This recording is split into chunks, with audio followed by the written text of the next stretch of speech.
in listen-only mode.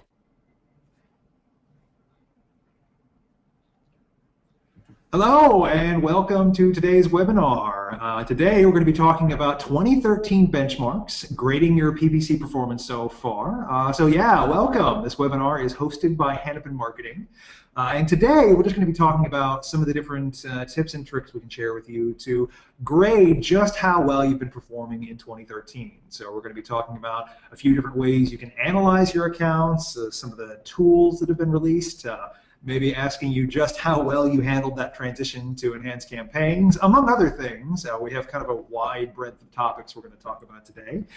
So to get started, we'll just get started with some of the introductions. So Jake, if you want to go ahead.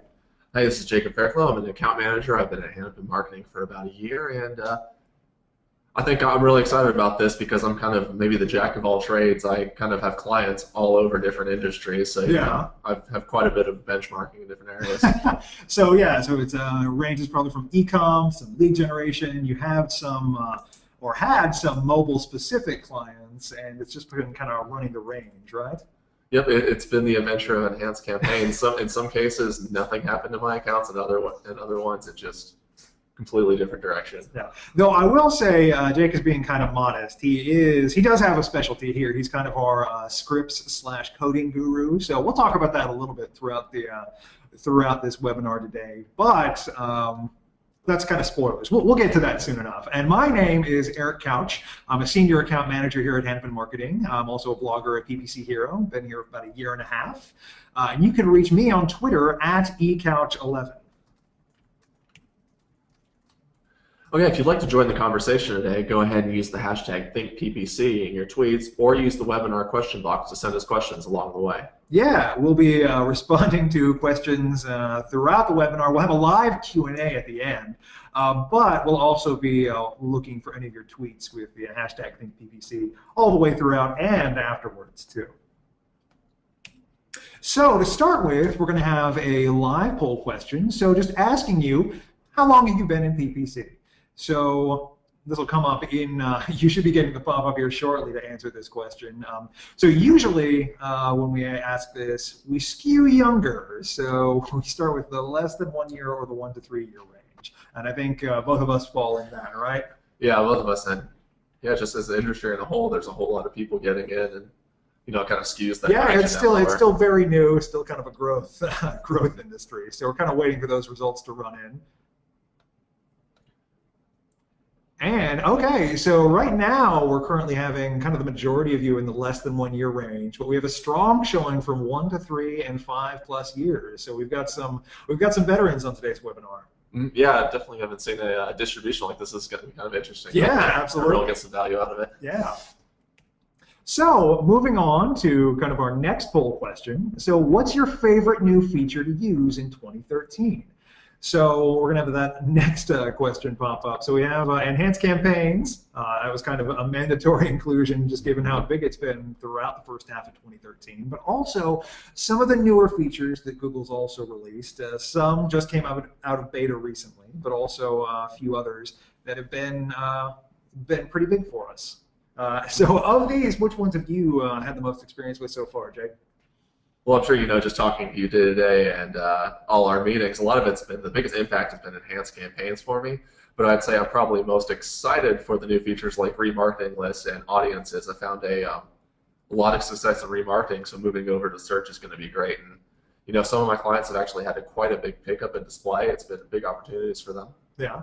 Well, so looking at poll results, so it seems we have a dead heat between enhanced campaigns and remarketing lists for search ads. So we're going to pretty much dive right in.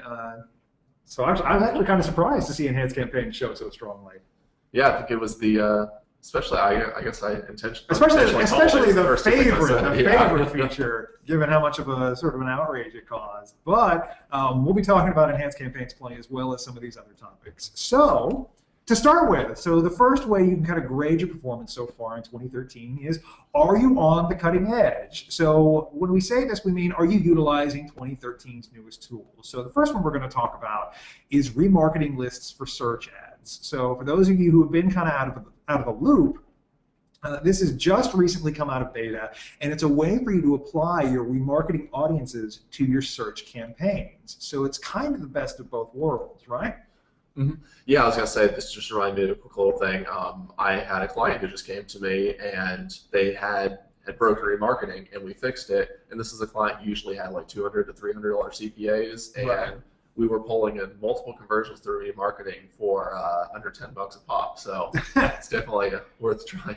Yeah, so basically one of the tactics that we've been using for remarketing lists for search ads has been the way that it works essentially is you can use your remarketing audiences, which is pre-qualified traffic. So they've already been to your site, they've already shown an interest in your product, and then remarket to them directly on the search engine results page. And you can do this with just the actual audience list, or you can also layer it on top of incredibly broad keywords. So as kind of like a theoretical use case, say you had like a golf resort / hotel, you could then remarket to people on the search engine results page using some incredibly broad terms like just broad match golf, and still be able to get really great returns, because even though it's a very broad keyword, it's a pre-qualified list of people that you're remarketing to on the search engine results page. So it's definitely something you should make use of. It just came out for wide release, and so you can find this by going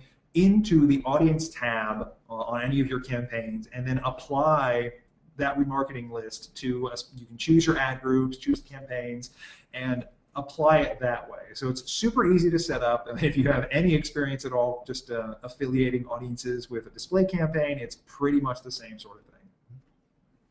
So moving on to some of the other new tools that have been released over 2013. So Affinity Audiences. Jake, have you had much experience with Affinity Audiences? I'm actually in the process right now of applying it, but for those of you who don't know, this is kind of a new metric that Google has for their audiences on different websites, and it's kind of like an index value, and they compare how likely are users on one site to another site. And you can go a few ones. The example they gave is for like 2 different pet stores, right? And or maybe one was about pets and the other one sold pets, and it had an affinity index of like 200, saying that a user on one site was 200 times more likely than the average user to use another site. So you can kind of think of it as taking all that data that Google has, and they try and find people who are similar across different sites to right. when you're advertising. I think in talking about this with you when you were setting it up, you kind of you called it akin to Facebook's lookalike audiences. It's pretty much the same idea. It's just trying to take all their interests, their habits, and combine them together to find, where are these people most likely to go across the internet. Right. So it almost sounds kind of like a similar users, except in this case more based on like interest categories and broader display rather than just remarketing, right?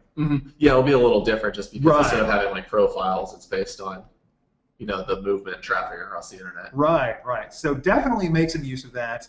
And then the third thing we're going to talk about is just, and some of this we may or may not be able to talk about in detail just because of NDAs, but betas. So if you have the capability to get involved in some of the betas, whether they're closed or open at the time, that are ongoing in Google and Bing, we definitely recommend that you do so. So as an example of one that just came out of beta, so we talked about it, remarketing lists for search ads has been a beta with Google for a while, and by applying, and getting into that beta program, a lot of advertisers have been able to make use of this particular tool for months now, as opposed to just waiting until, I think it was the very end of July that it just came out.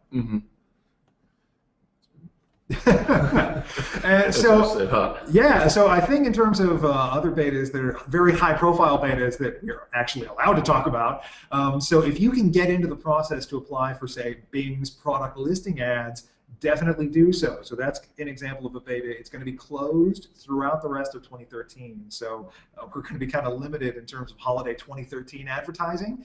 But if you can get in on that now and go through the application process, if it's possible for you to do so, I'm sure those of you in e-commerce are already aware of how good product listing ads can perform for your campaigns. So definitely try and make use of that, especially in Bing too.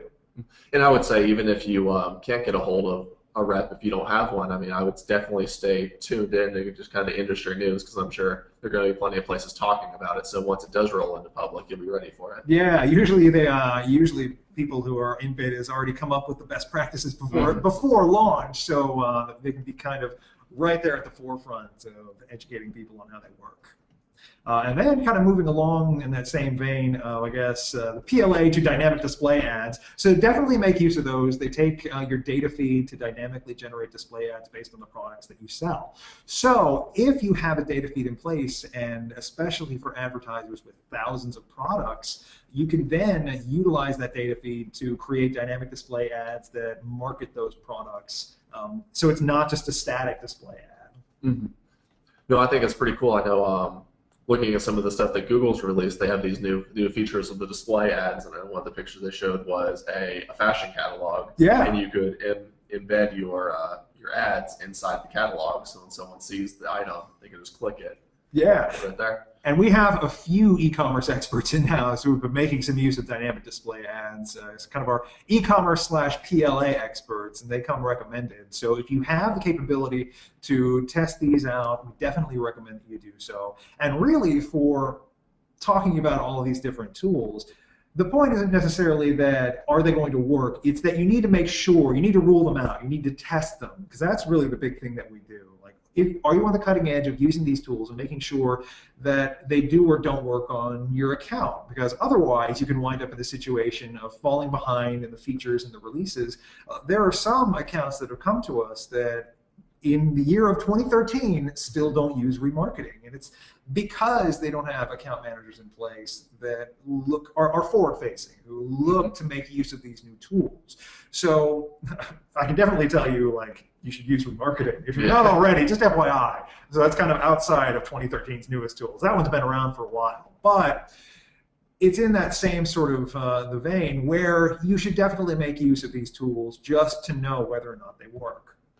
Mm-hmm. Yeah, it's definitely a way I like to think about it, is always having at least a small part of the budget set aside just for testing new things. Yeah. Because if you're careful about it, in the end, it's going to pay off in the long run. If you're smart about it, you're going to start getting a lot more wins and losses. Yeah, absolutely. And I'm sure those of you who are tuning in today are very familiar with kind of the nature of the PPC industry, is that it's always changing. So you've got to be willing to change with it and adapt.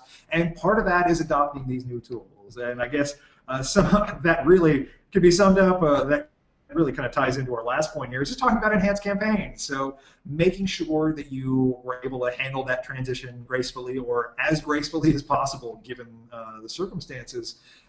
Definitely look, we're going to have a whole other point just focusing on this entirely, but definitely take a look at your performance so far since the hard transition date. And I say hard with quotation marks because it was said to be on a very hard transition date of July 22nd, but I think in our experience it wasn't quite so, right? It wasn't. I remember leading up to July 22nd, it seemed like if I had any old campaigns that were still paused that I hadn't used, but I didn't put them over to enhanced just because they probably weren't going to be used again, right, I would still get like flashing alerts on my interface saying, you must do this by July 22nd. And then it was on July 23rd that you were getting that note. Yeah.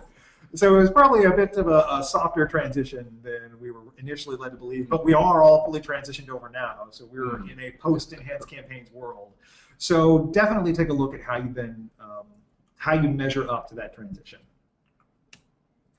And then our second point is, have you kept up with scripts? So this has been kind of a hot topic. It's been building momentum since its release back in, I want to say it was June of 2012, so last summer definitely. But it's been kind of building momentum since the beginning of this year. So Jake, since you're kind of our scripts expert, you want to kind of dive in here? Yeah, so you can go real deep with this, but we're just going to go over kind of a brief thing, a little bit of a, what is it and what can you do if you haven't been keeping up with it. But like Eric said, they came out last summer, kind of in a beta period, and then towards the winter and early this year, they finally came out and started unrolling to everyone. And then the Google team is just impressing since then, adding more and more features. But what are they? They're custom code written and included in the AdWords interface. It's kind of like an API Lite. I don't know if any of you have ever looked into it, but if you ever try and work with the API, you actually have to have like a full-fledged program, backend support, all these things that Google wants you to have before they'll let you build a program around their API. But this is just through the web interface. You can copy and paste, put it in, and make changes to your account. where to find them, there's a little screenshot on the side. I know sometimes spend so much time looking at the online campaigns in the shared library, you don't look one below and see the bulk operations down there. But it's under bulk operations, and there will be an option for scripts. Okay, and how do you use the scripts? There's a few ways you can do it. One is making changes to your account. Think of this as kind of like having more control over your automated bidding rules. You can, pause based on CPA goals. You can build new ads. You can, you can have some sort of like product listing in a spreadsheet and reference the spreadsheet throughout the day. And you can also use it with parameters to dynamically change your date. Like for day countdowns. We talked about that a little bit on our Christmas in July 2013 webinar. So you can create scripts that parameterize your ads. So for like the Black Friday countdowns or the Christmas Eve countdowns, you can do like 5 days left, 5 shopping days left, or something crazy like that. And you can see some success with that. And I did just kind of want to reiterate that there are already a lot of scripts out there. So it really doesn't require, so coding knowledge can be helpful. I don't want to like discount that, but there are a lot of them out there already. You can just copy and paste into your accounts and get the benefits of these processes that aren't native to the AdWords interface just by copying them and pasting them into the bulk operations section.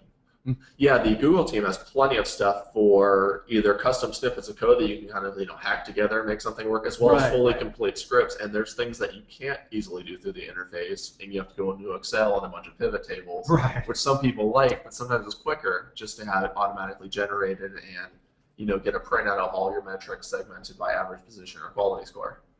Yeah, and that is one of the very basic default ones that Google offers. It takes all of your keyword data over like a given time range, segments it out by impressions, conversions at specific levels of quality score, and it does the same thing for all these other different metrics that we take a look at, like average position, pre-formatted, no pivot tables required, much to Sean Quadlin's chagrin, because I know he's a big pivot table fan.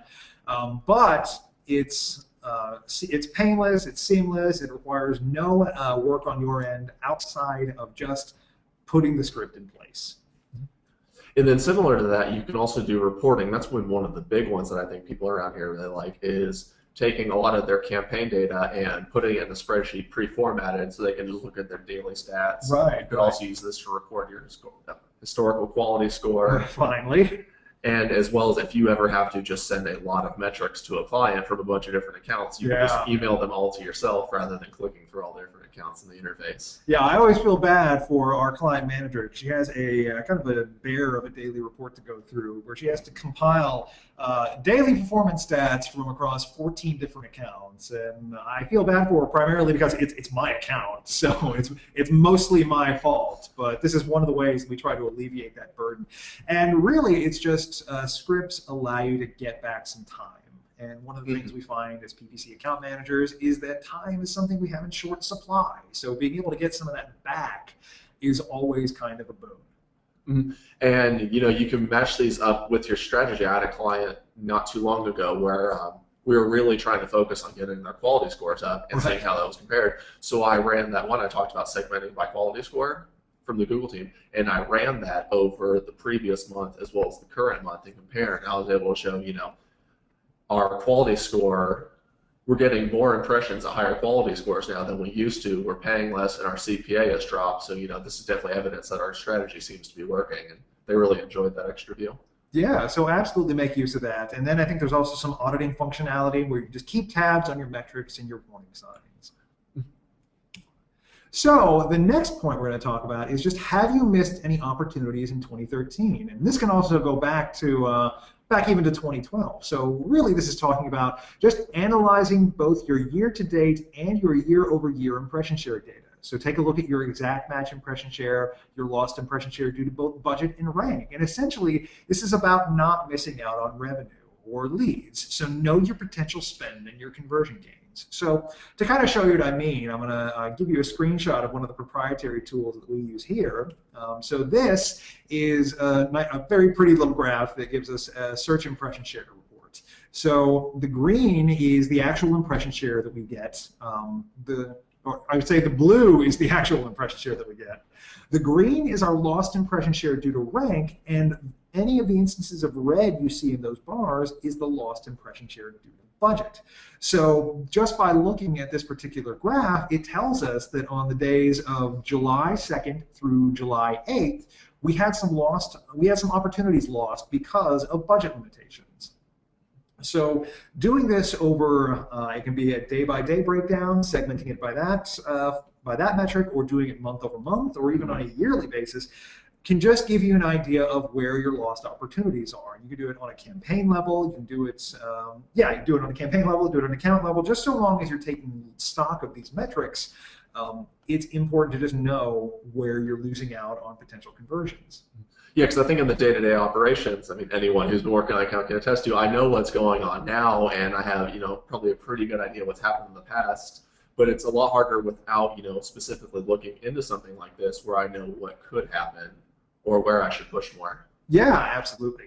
And then one of the other things you'll notice on this particular graph is the purple trend line is the exact match impression share that they measured on each day as well. So this just takes, this is something you can do natively in the AdWords interface. This is just kind of a prettier way for us to put it together. All it takes is you just putting together the impression share data for all the different campaigns. So it just requires lost impression share, again, due to budget, due to rank, both in search and display, and your exact match impression share, and you can figure these same statistics.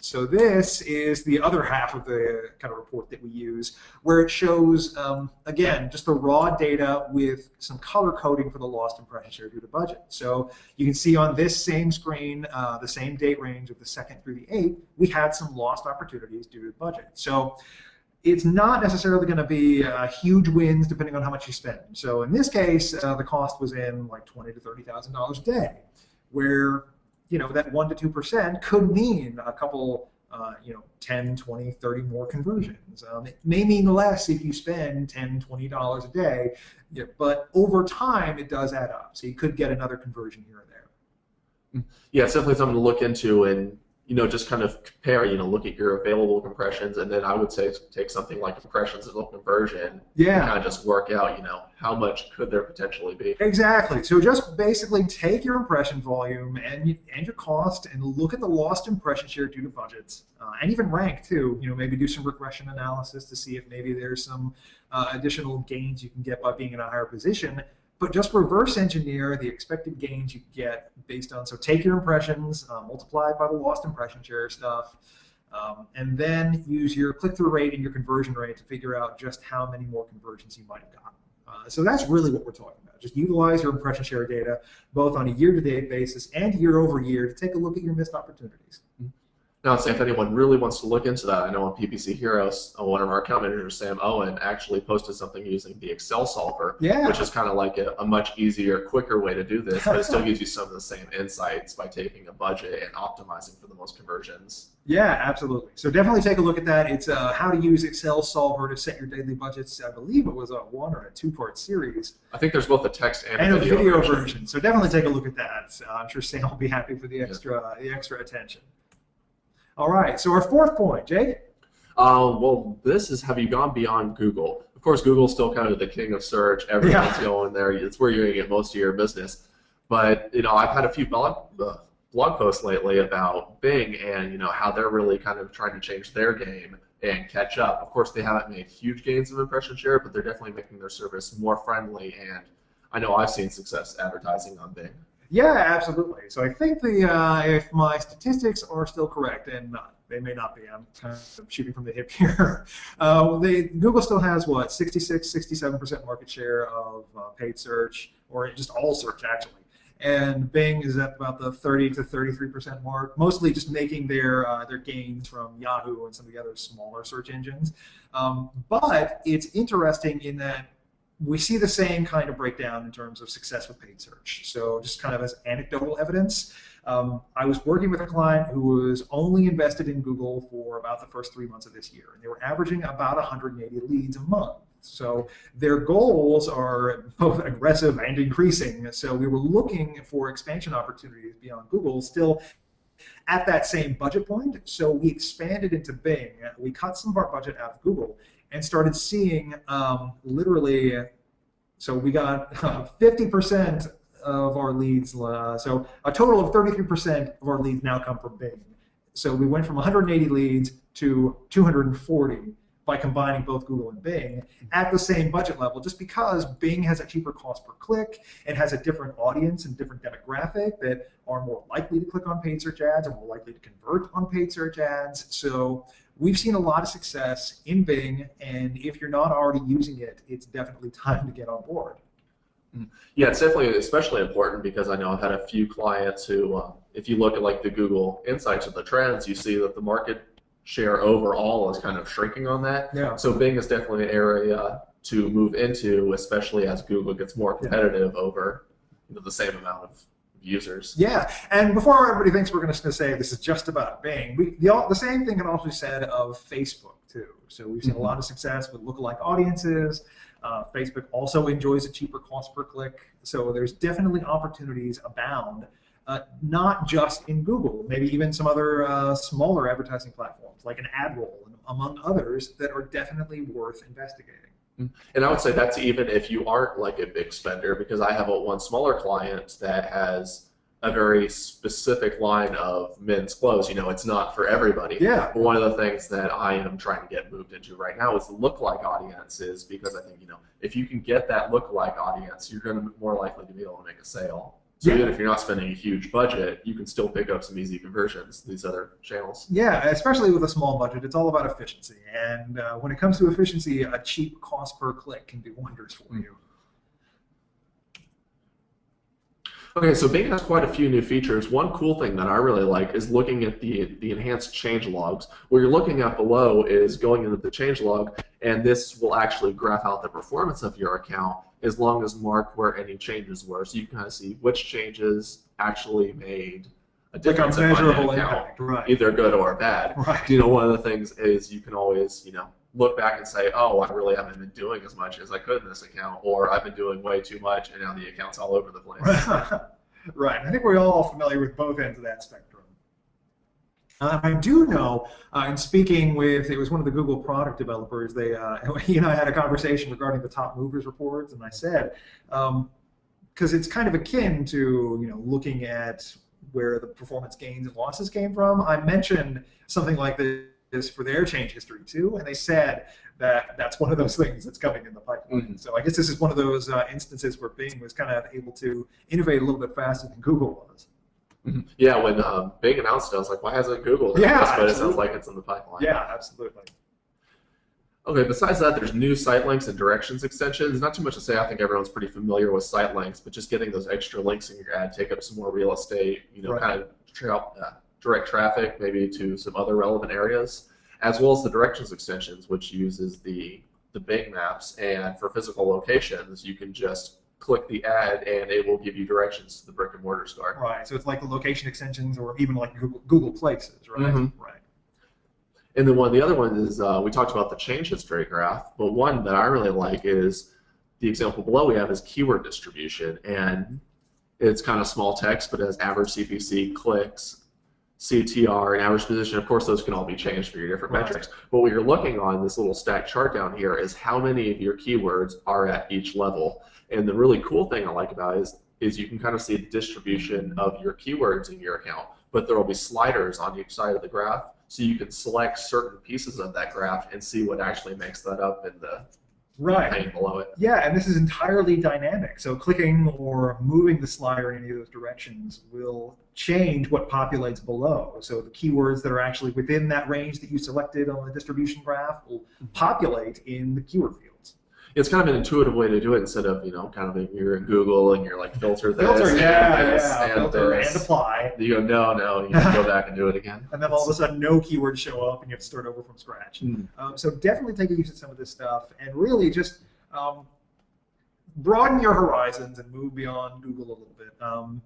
Bing and these other services have done a lot of work. I know Facebook can still be kind of a bear to work with. Sean Quadlin's kind of our resident Facebook expert, and his frustrations can sometimes be heard across the entire office. But there is a lot of success to be had in sources that aren't Google. So definitely take a look at that. And then also about Bing too. About the other thing, I mean, this is just maybe one more thing to encourage you to move over to Bing because it's very easy. They keep adding more and more support for enhanced campaigns, and they also have easy import options. You can go through the interface, you can upload a spreadsheet, you can do the similar thing through the editor. You know, when you have a spreadsheet, you put it through your Google editor, upload in Google, as well as you can download your entire account through the Bing editor and then re-upload the parts you want or make the changes before it goes live. Or there's also a tool in which you can log in with your Google credentials in the Bing interface, and it will automatically import everything. Right. I've used it a couple of times. It's been pretty intuitive. I think you go through it, it pulls in all your keywords, all your ads, it automatically formats the ads correctly, and then gives you the chance to resolve any errors that might appear. So it's definitely an easy way to go in terms of importation. Yeah, the nice thing is someone was actually kind of guiding me through the process. I hadn't done it in a while, and there was one new thing that I hadn't seen before was there's like a little find and replace function built into the importer. So if you use a tag to tag for Google or Bing, you can just tell it to find and replace this in each ad, and you're done. Yeah, fantastic. And that's and I think in talking about that, I think the example I came to is just kind of the basic UTM source equals Bing.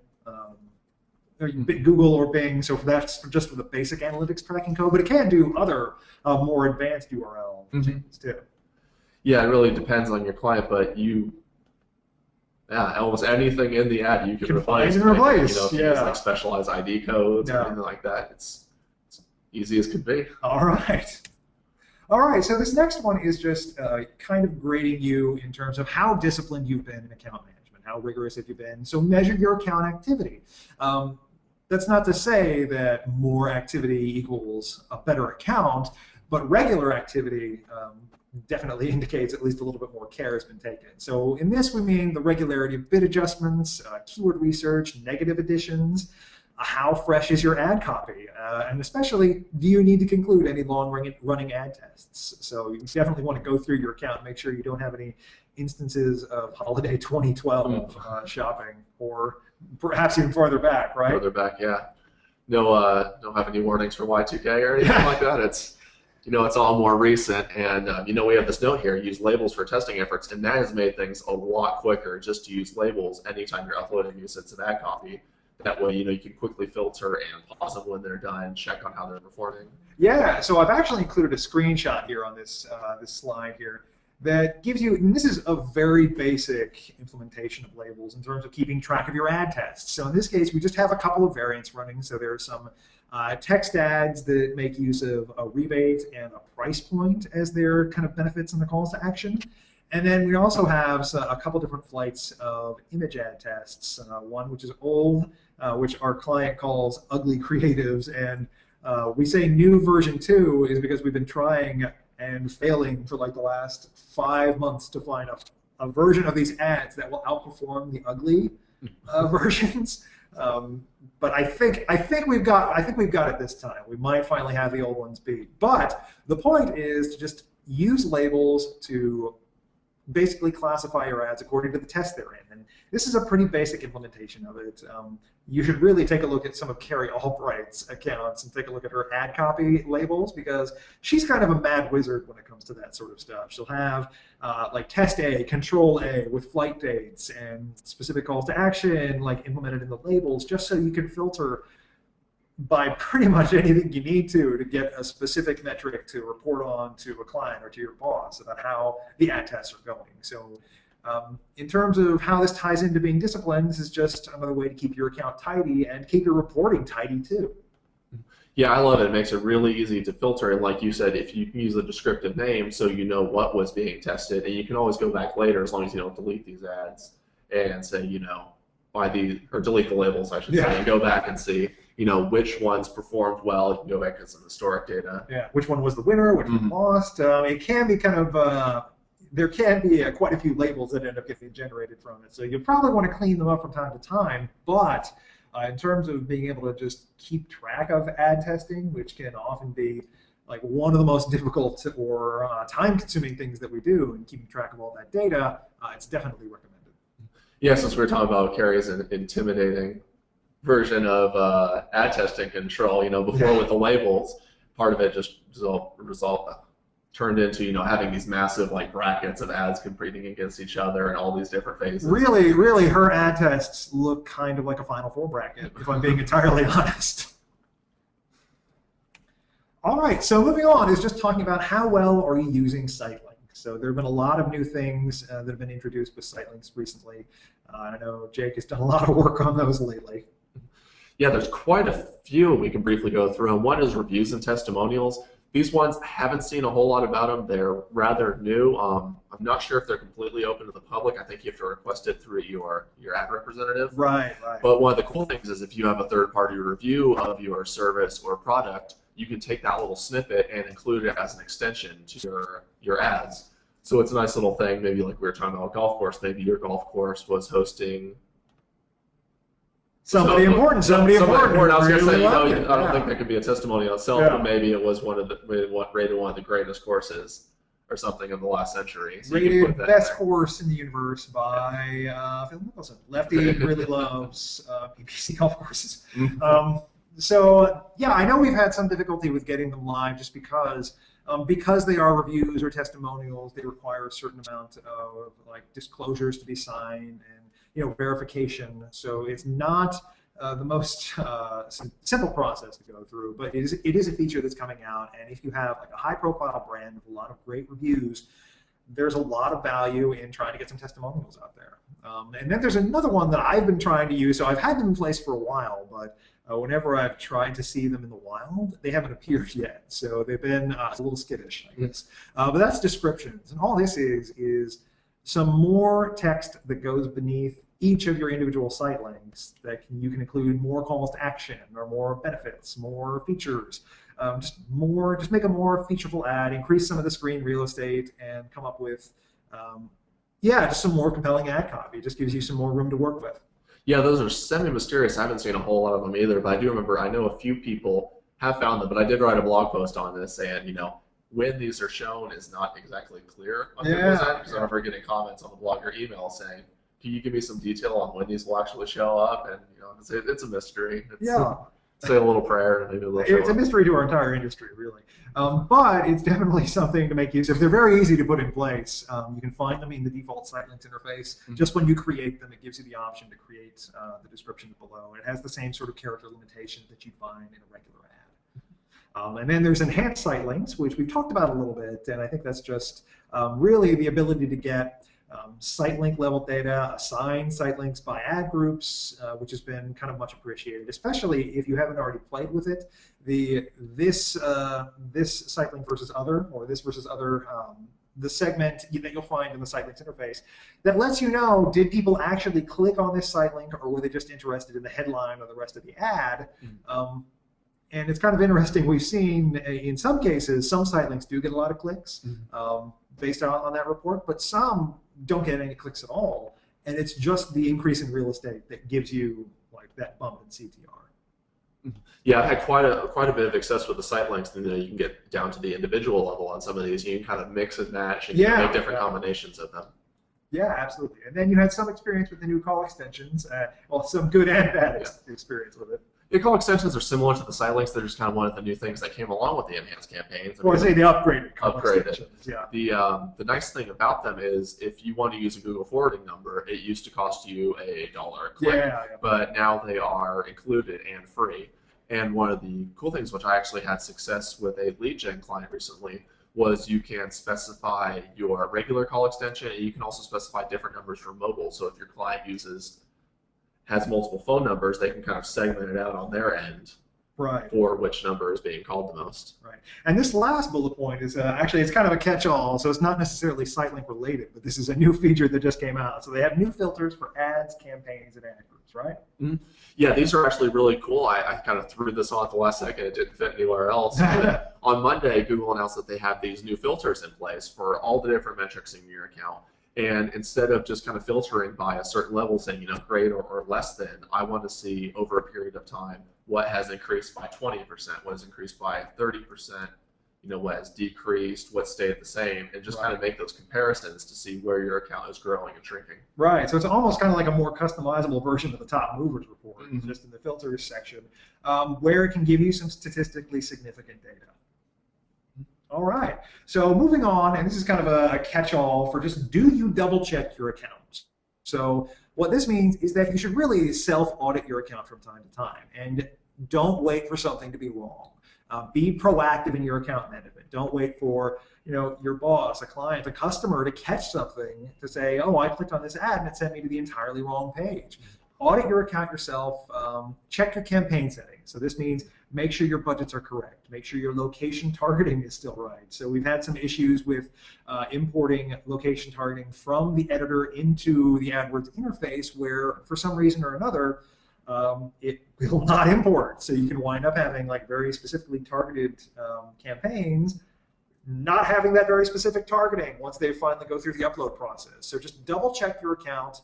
Also check your device settings, your languages, and then this also extends to analyzing your ad copy. So look for any misspelled text or those wrong destination URLs that we talked about. Look at your bid modifiers and performance.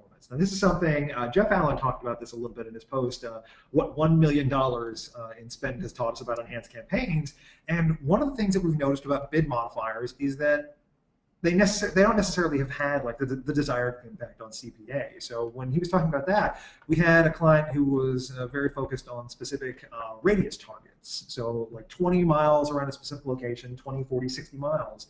And we had bid modifiers in place for those, and all they really did was just drive up CPA without seeing any kind of correlating impact on conversion. So conversion volume didn't follow with the bid modifiers. So definitely take a look at how those bid modifiers have been performing. And that goes for location, device, and time of day modifiers. And then the next thing you can do is go ahead and audit your negative keyword list. This is something you should always be doing. I think there's a lot of emphasis on doing the actual keyword research and what can I add to find these converting keywords, but your negatives are just as important. Yeah. Really cutting down that unqualified traffic. Yeah, so make sure both go through your SQRs, take a look for any common recurring themes, but also take a look at how many of your ad groups have the same negative keywords. And you can do this just by downloading an ad group level negative keyword report and then running a pivot table to see how many instances of these negatives appear throughout your account. And if you see some that really show up in a lot of different areas, it may be time to consider making those into campaign level negatives. Like if you find certain terms don't perform for you at all, consider kind of upping the stakes a little bit and making them a campaign level negative, just because you've ruled it out by now in enough ad groups that you can be pretty confident that it's not going to perform. That doesn't mean you should do it for every single negative keyword that comes across, but if the data tells you that that's something worth following, definitely look into that. And then our final point for this is perform a year-to-date or even a year-over-year CPA audit. So when we talk about this, we mean, so usually when we do our bid adjustments, they're in 30, 60, or 90-day increments. Like usually only 30 days for me, given the amount of data that or traffic that my accounts get. But over time, some of those keywords can stealthily accrue a level of cost that you aren't going to be comfortable with. So they're going to be over your CPA targets or even your revenue targets. So it's just looking at those keywords that have, month over month accrued, $10 here, $20 here, which in a 30-day snapshot isn't enough for you to want to close that down. But over a 90-day or a 6-month snapshot might be worth having to pause, because all of a sudden you realize, oh, this keyword has a $600 CPA. How did that happen? Yeah. Yeah, it's definitely something to look out for, kind of plug those small leaks and just get that budget focused a little better. Yeah, I know one of the ways we like to go about it is using Jeff Allen's, it's the CPL or CPA matrix, or it's just sort of a proportional, like, so is this keyword twice my CPA and has X amount of costs. So definitely take a look on PPC Hero for some of his writings on that to kind of guide your own hand when it comes to auditing your CPAs.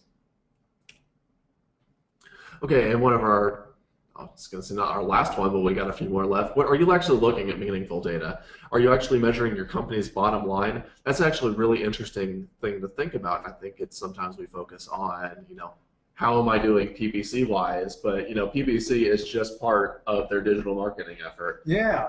And it's a huge one, but you really need to think about what the company or client wants. Look at what date ranges are meaningful. Are you seasonal? Does it change month over month? Is it pretty consistent year round? We just talked about the year-over-year performance. and also use goals to define your high priority traffic. And that is, I should have said goals and analytics to kind of define segments in which you're getting the best qualified traffic. Because there might be certain points in your business cycle where it might be worth your while to go beyond your CPA. I'm thinking mostly in the education space where these students are going to be paying a lot for higher education. Yeah. So when it comes to it, if you can get that whole qualified traffic, I've had clients that said, sometimes we're comfortable going twice the CPA if you can make sure it's qualified traffic coming in. Yeah, absolutely. So really, go beyond just looking at CPA, find the leads or the products that are worth the most, and try to impact the bottom line rather than just a raw cost per acquisition. Okay, and then this is just kind of building on what we just talked about. Do you actually understand the business goals? Do you understand, where your business or client needs to be PPC-wise? I think that is both something you need to think about running your account as well as looking at what your account could do. You need to do this to be able to have realistic goals. Right. And then this other one kind of speaks to something we've already talked about before, is where are you missing opportunities for growth? So we talked about it with impression share data. So are you missing out on potential impressions? Are you missing opportunities for growth in other search engines? So like Bing, Facebook, AdRoll. So take a look at that. And to kind of tie both the Bing and the impression share reporting piece together, you can actually get that impression share data in the Bing Report Center. It's not available natively in the interface, like there's no column you can add. But if you go to the Report Center and download, I believe it's the share of voice report, you can add in the impression data to get like the lost impression share due to rank and budget statistics, and do the same sort of calculations in Bing to see what kind of cap you can have on budgets there. Mm-hmm. And then the last one we had kind of, again, tying together a few of these concepts is, have you used Google Insights or something else like competitive research to actually see the market trends? I know we had a client that was selling car insurance and was kind of confused on why year-over-year performance wasn't that great. And we kind of compiled all this data together and kind of looked and said, it actually looks like the search traffic for these terms that you're doing really well on have decreased, 15, 20% year-over-year. Right. So we're doing great, even though it looks like, things are actually declining. Yeah, so definitely take a look. I know we don't use Google Insights a whole lot for market trends, or at least some of us don't. In some cases, it can be pretty helpful if you're noticing a downward trend in your traffic volume, but still have great impression volume, or impression share, I should say. Take a look at Insights to see if there's, again, that kind of just waning interest or an industry-wide trend that's going downwards.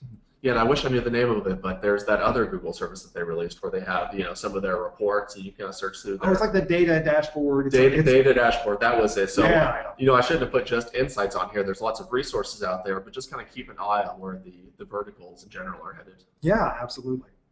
So it's time for our third live poll question. So what primary metrics do you use to gauge your year-to-date success? So this is, again, going to come up as a pop-up for you guys. So we have a few different options here, and all this is going to be dependent exactly on what kind of business you have. So I think in your case, Jacob, so for your biggest accounts, what's the #1 metric for you? It would be leads generated, just trying to hit their quarterly goals, hit their monthly goals. It depends from client to client, but usually they have that set amount that they'd like to see. Right, absolutely. So I think in my case, for mine, I'm going to kind of cheat. So we have the E down there. That's 2 or more of the above. So mine are usually more concerned with either sales volume or just raw profit return on investment. So it's either going to be B, D, or I can just cheat and do E. So looking at the poll results, it's not really surprising. That's kind of, I wrote the poll question, so it's not surprising. That's why I included it. So E, 2 or more of the above, but it seems like we have a pretty even distribution between profit, leads generated, and sales volume just throughout all of that. And then our 9th point is kind of, we're pulling it all back in. So how have you fared in enhanced campaigns? So how well have you adjusted? It's always something to keep in mind. Look at your performance pre and post enhanced campaigns. And I've had a few clients where I'd be pulling reports for them because they were kind of curious, how is this actually going to affect my mobile traffic, my desktop, and my tablet traffic now that they're all kind of combined together. Right. Yeah, kind of mashed together. And I know you've had some difficulty, though. You've kind of come through in the clutch for one of your particular accounts who was entirely mobile focused prior to enhanced campaigns. Like they didn't have any use whatsoever for desktop traffic.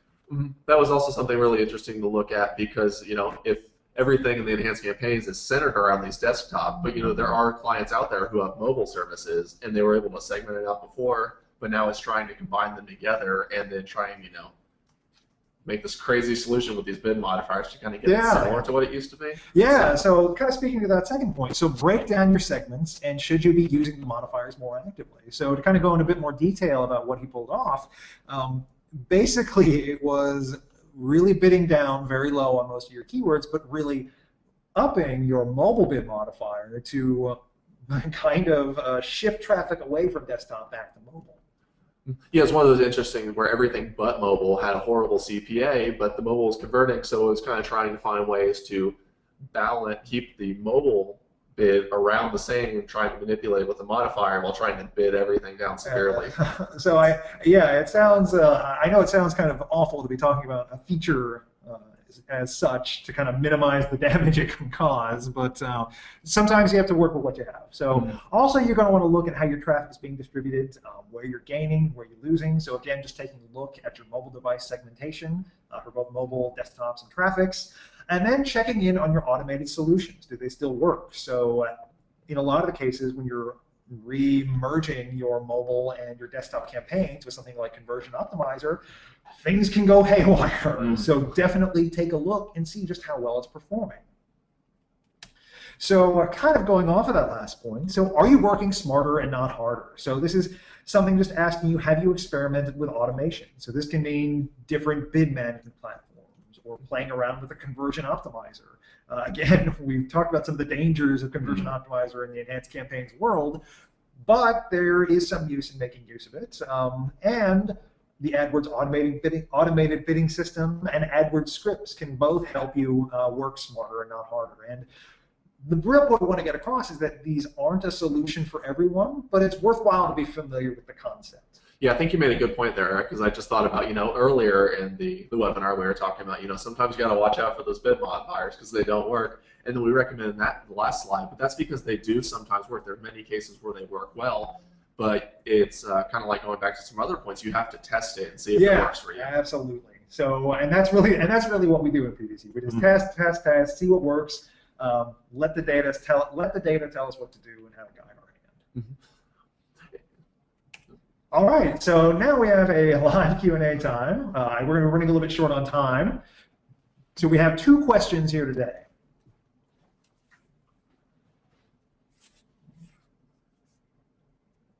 Okay, and have you had success with Yahoo's retargeting? I've had mixed success. So I mean, it's because it's retargeting, it's always going to do a little bit better, but it's mostly one of the difficulties with just working. Most of the difficulty comes, in my experience, just actually working with Yahoo. But the actual retargeting has been fine. Yeah, I would say the same thing. It's kind of up in the air just because Yahoo is so different than Google. It sometimes doesn't perform as well, but it's done okay for me.